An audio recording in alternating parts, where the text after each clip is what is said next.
Olá, eu sou Adson Ferreira. E eu sou a Cecília Amorim. Está no ar a 7ª edição do Carta Amazônia, o seu podcast de política, meio ambiente e modo de vida amazônico. Esse podcast é uma realização do site Carta Amazônia em parceria com o portal Rede Pará, uma plataforma de conteúdo jornalístico aberta à produção independente.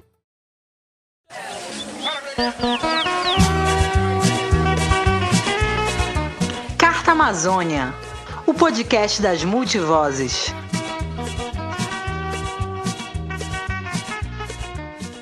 E nesta 7ª edição, vamos falar sobre o medo, as ameaças e a expansão dos conflitos agrários na Amazônia. Uma pesquisa internacional colocou o Brasil como o país que mais mata defensores do meio ambiente em todo o mundo. De acordo com a pesquisa, o Brasil tem sido o país mais perigoso do mundo para defensores do meio ambiente. Há 5 anos seguidos, a média de 42 mortes por ano, quase 4 por mês. E de cada 10 ativistas assassinados, 8 foram mortos aqui na Amazônia. Segundo dados do relatório de conflitos no campo, revelados pela Comissão Pastoral da Terra, em abril deste ano, o número de conflitos por terra no Brasil segue em alta desde 2019. O documento mostra que em 2021, a Amazônia foi palco de 52% desses conflitos. A região apresentou somente no ano passado 62% do número de famílias atingidas por esse tipo de violência. O relatório destaca ainda que 97% das áreas de conflito, que dá quase 69 milhões de hectares, estão concentradas na região norte.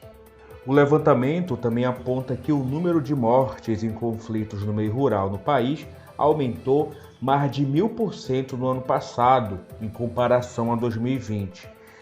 Das 109 vidas perdidas, 101 eram de indígenas do povo Yanomami, em Roraima.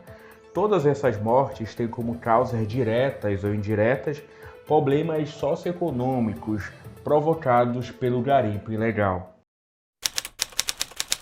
Lideranças indígenas do povo Yanomami acusam garimpeiros de estupro e assassinato de uma menina de 12 anos.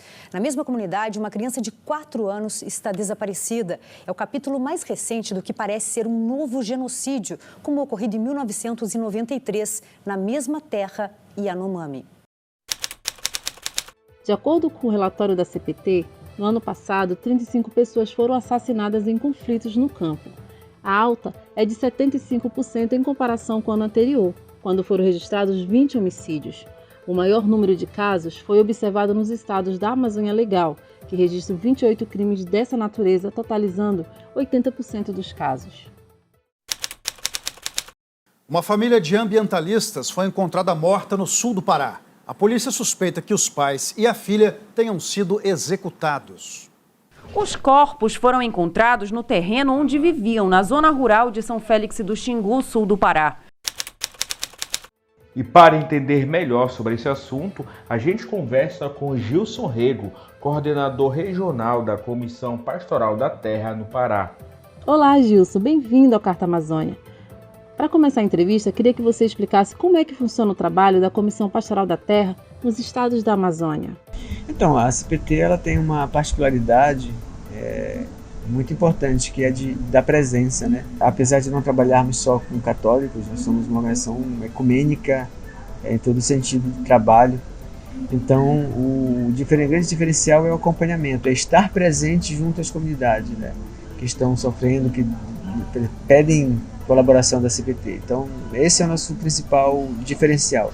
Conforme a gente apresentou no início desta edição, o último relatório da CPT mostra que o número de conflitos por terra no Brasil segue em alta desde 2019. Na sua avaliação, qual a maior causa do aumento desses crimes, sobretudo na Amazônia?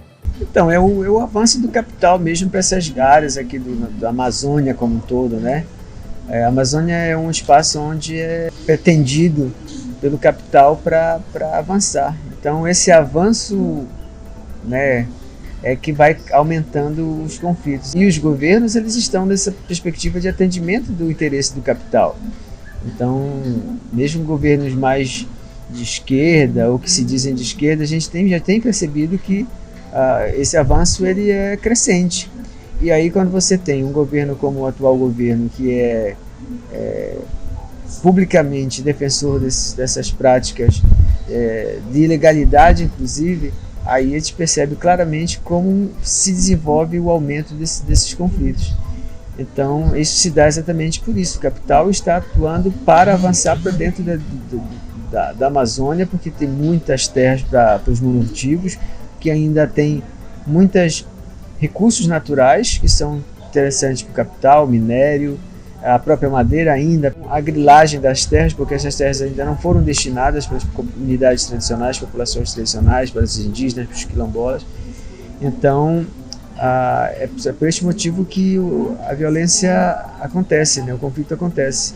Muita população nativa que está morando nas suas comunidades, nos seus territórios, e que não querem sair dali, e como tem uma pressão do capital, isso acaba gerando um conflito.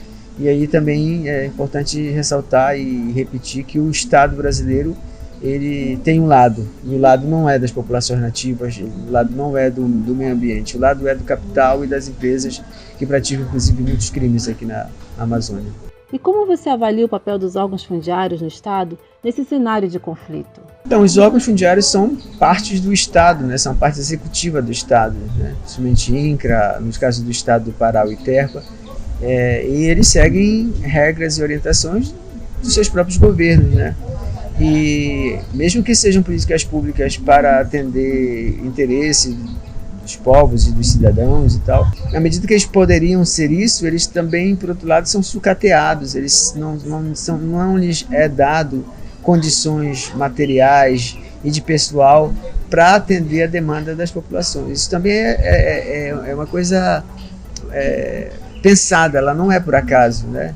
Ela é pensada para ser desse jeito. É por isso que os órgãos públicos como o INCRA estão atuando em condições precárias, né? De acordo com o último relatório da ONG Global Witness, divulgado em 2020, o Brasil aparece na 4ª posição mundial em relação ao número de assassinatos de ativistas ambientais.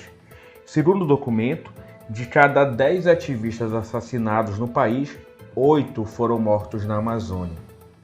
Como a CPT tem acompanhado essa série de violência contra essas lideranças? Os números de assassinato de lideranças é uma coisa assim espantosa, porque olha, em 2022, já este ano, nós já temos 18 assassinatos. Desses 18 assassinatos, 15 são na Amazônia Legal, 4 são no Pará. Assim, é uma violência extrema que nós temos na Amazônia brasileira, Amazônia Legal.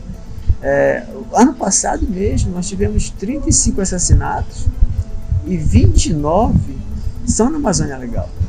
Então isso é um reflexo claro, é um recado claro que a Amazônia está sendo destruída, está sendo morta. Então todas as lideranças que resistem, que fazem enfrentamento a esse modelo assassino, cruel, elas estão sendo mortas, para que elas sejam caladas, para que essa ação do capital destruidor, violento, ilegal, avance cada dia mais.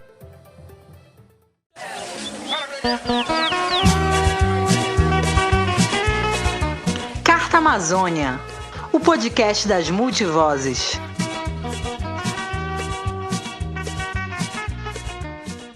Você está ouvindo o Carta Amazônia, o seu podcast de política, meio ambiente e modo de vida amazônico. Nesta edição, o programa discute o medo, as ameaças e a expansão dos conflitos agrários na Amazônia. A questão da luta ambiental é uma questão central na vida humana e a sobrevivência da vida humana na casa comum, no planeta. A luta ambiental não é a luta isolada de todas as demais lutas. Ela está estreitamente configurada a luta pela vida saudável, a luta pela defesa da floresta em pé, das águas, do ar que respiramos. Essa voz que ouvimos agora é do padre Paulo Joanil da Silva, mais conhecido como Padre Paulinho. Integrante da Comissão Pastoral da Terra, o sacerdote está na lista dos ativistas ambientais ameaçados de morte na região norte. Devido às ameaças de morte, o Padre Paulinho foi obrigado a deixar o município de Anapu, no Pará, onde ele morava, e atuava em defesa dos trabalhadores rurais. Em depoimento ao Carta Amazônia, ele destacou a convivência com a irmã Dorothy, religiosa que foi assassinada em 2005 por fazendeiros da região sudoeste do Pará. Eu convivi alguns anos, nos anos 79 a 83, minha primeira missão no Pará, com a irmã Dorothy, lá no município do sul do Pará, PE 150. Ela já tinha em sua espiritualidade, em sua ação missionária, esta integração da luta pela terra, luta ambiental, a defesa da floresta. O fim da floresta é o fim de nossa vida, como ela dizia sempre. Então, a nossa experiência de luta pela terra, como Comissão Pastoral da Terra, tem este eixo integrador, que é a defesa da terra, mas tudo aquilo que compõe a Mãe Terra, que é a água, florestas, oxigênio, biodiversidade. Então, os enfrentamentos, os desafios principais nessa luta ambiental, luta pela terra, luta por uma ecologia integral, como diz o Papa Francisco, é uma luta de todo cidadão e cidadã que tem este olhar além do olhar do lucro e do bolso. Um dos mandantes do assassinato da missionária americana Dorothy Stang voltou para a prisão mais de 12 anos depois do crime. Em 2010, Regivaldo Galvão foi condenado a 30 anos de prisão e cumpriu apenas parte da pena, graças a um habeas corpus, que foi cassado em junho. Ficou constatado que ele mandou matar Dorothy Stang porque ela defendia interesses de trabalhadores rurais no Pará. A impunidade é uma marca que atravessa a maioria dos crimes agrários no Brasil. De acordo com um relatório inédito da CPT, entre os anos de 1985 e 2018, 1.938 pessoas foram executadas em conflitos por terra no país. E destes casos, 92% continuam sem qualquer responsável julgado ou preso. O documento destaca a impunidade que protege mandantes e executores há mais de 3 décadas, em especial no estado do Pará, onde foram registrados mais de 40% de todos os casos no país. Um desses casos é o da chacina de Pau d'Arco, ocorrida em maio de 2017 no sudeste do Pará. 2 investigações que poderiam revelar os mandantes desse crime, apontado como a maior massacre no campo dos últimos 25 anos, foram encerradas sem apontar os responsáveis pelo assassinato de 10 trabalhadores rurais. No Pará, foram enterrados hoje os 10 poceiros mortos num confronto com a polícia. Segundo a OAB, policiais mexeram nos corpos e atrapalharam a perícia. 2 policiais civis e 14 militares foram acusados como executores e aguardam julgamento por júri popular, mas apesar de réus, continuam soltos em atividade nas corporações. Um outro crime de grande repercussão ligado a conflitos agrários na Amazônia e que permanece impune até hoje é o assassinato do ex-deputado Paulo Fonteles, em 11 de junho de 1987. Sindicalista e advogado de trabalhadores rurais no Pará, Fonteles foi assassinado por pistoleiros em frente a um posto de gasolina em Ananindeua, município da região metropolitana de Belém. Sua morte causou grande comoção em todo o país. Os mandantes e executores de seu assassinato nunca foram punidos. E para falar sobre a trajetória de Paulo Fonteles e o histórico dos conflitos rurais na Amazônia, a gente conversa agora com o jornalista e cineasta Ismael Machado, autor do livro Paulo Fonteles, Sem Ponto Final. Olá, Ismael. Obrigado por aceitar o convite e participar do Carta Amazônia. No livro sobre o Paulo Fonteles, você apresenta diversos dados de conflitos agrários ocorridos no Pará, principalmente nas décadas de 70 e 80. Ao fazer uma comparação desses casos com os números atuais, houve alguma mudança em relação a esses crimes fundiários? Com o governo atual, os conflitos voltaram a se acirrar, né? Porque os atuais mandatários, eles têm um lado, e esse lado deles é completamente do lado contra as comunidades mais tradicionais, contra a própria civilização, né? Então, com isso, a naturalização da violência, ela se torna maior. A ideia é que você possa dar um induto de matem, expulsem, né, destruam, está dado, né? A ordem é essa. Eu acho que cada década, na verdade, possui uma especificidade, né?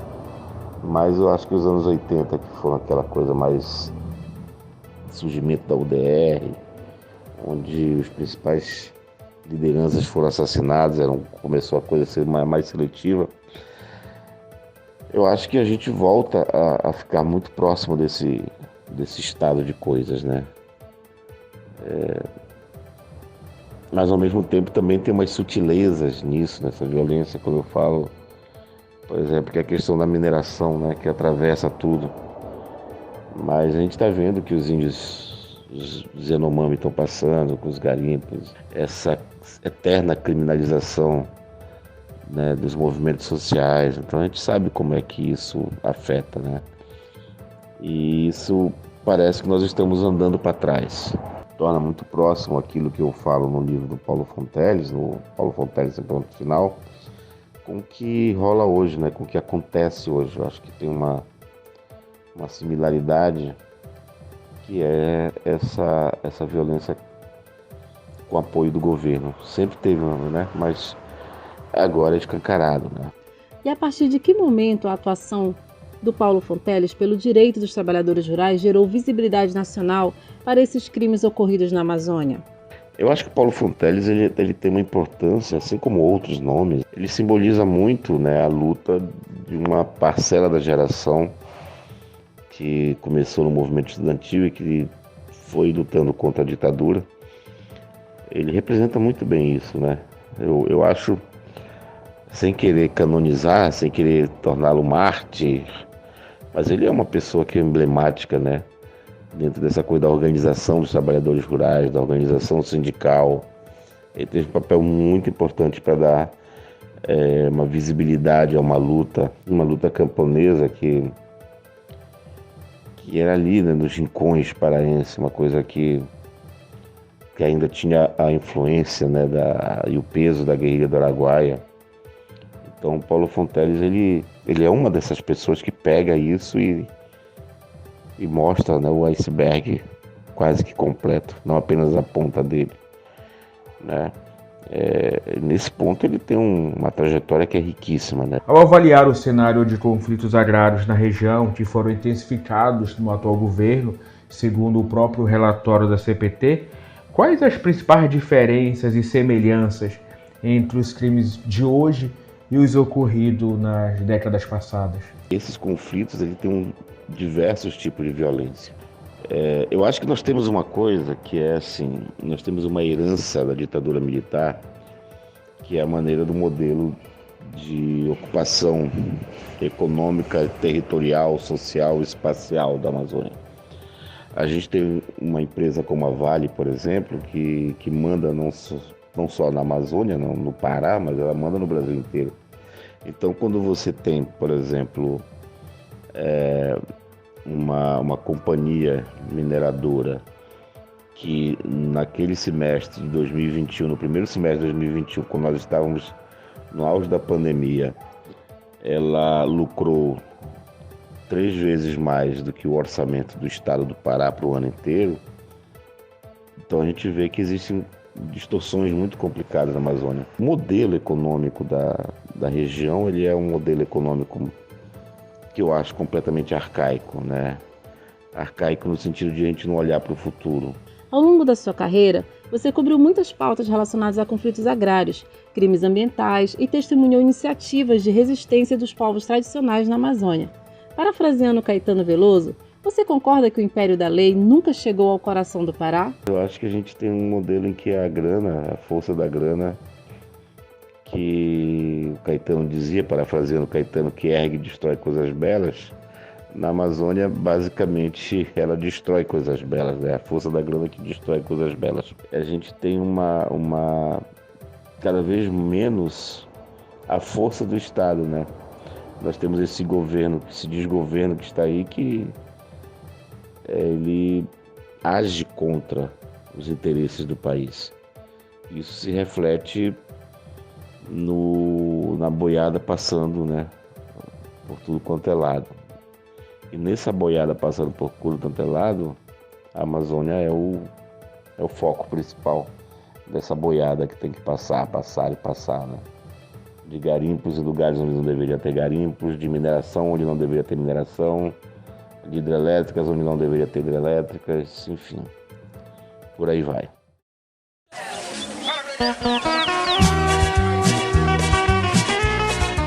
Carta Amazônia, o podcast das multivozes.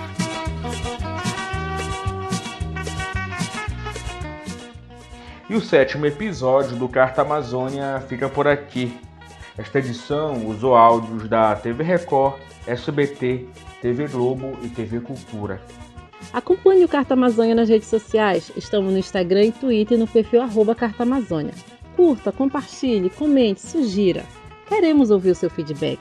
Se preferir, pode entrar em contato com a gente através do e-mail cartaamazônia@gmail.com. O podcast Carta Amazônia conta com a direção, montagem e mixagem do Heraldo Paulino. As vinhetas e efeitos sonoros são do Oirã, a produção é da Cecília Amorim e Felipe Melo e a edição é minha, Adson Ferreira. Muito obrigado a todos que nos acompanharam nessa jornada e até a próxima edição.